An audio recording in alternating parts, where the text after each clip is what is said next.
મધ્યપ્રદેશના ગ્વાલિયરમાં ચર્ચાનો વિષય બની ગઈ એક કાર માલિકની પ્રેમિકાએ 3.5 કલાકમાં કાર પર કર્યા ચુંબનના 3400 જેટલા નિશાન. પોલીસે પરિવહનના નિયમ ભંગનો લગાવ્યો ચાર્જ.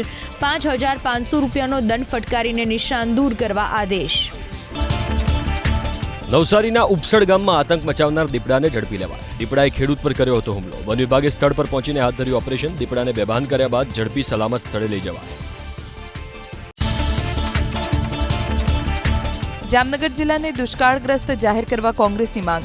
સિઝનમાં જિલ્લામાં નોંધાયો માત્ર 29% વરસાદ. 71% વરસાદની ઘટ હોવાથી ખેડૂતો પરેશાન. જિલ્લાના તમામ ડેમ સૌની યોજના વડે ભરવા કોંગ્રેસે કલેક્ટરને કરી રજૂઆત. કચ્છ જિલ્લાના વલ્લભપરના ગ્રામજનોએ દારૂબંધીને લઈને લીધો મહત્વનો નિર્ણય. જો ગામમાં કોઈ દારૂ પીધેલો ઝડપાશે તો કરાશે 1000 રૂપિયાનો દંડ. દારૂ પીતા કે દારૂ વેચતા બીજી વાર પકડાશે તો 5000નો દંડ. પોલીસ ફરિયાદ પણ કરાશે. સુરેન્દ્રનગરની લીંબડી પોલીસે બુટલેગરોને આપી ચેતવણી. 15 બુટલેગરને પોલીસ સ્ટેશન બોલાવી દારૂનું વેચાણ ન કરવા કડક શબ્દોમાં આપી સૂચના. ભાવનગરમાં લઠ્ઠાકાંડ બાદ જાગી લીંબડી પોલીસ.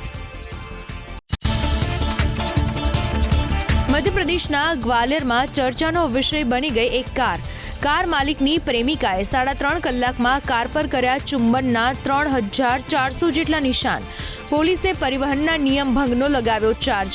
5500 રૂપિયાનો દંડ ફટકારીને નિશાન દૂર કરવા આદેશ.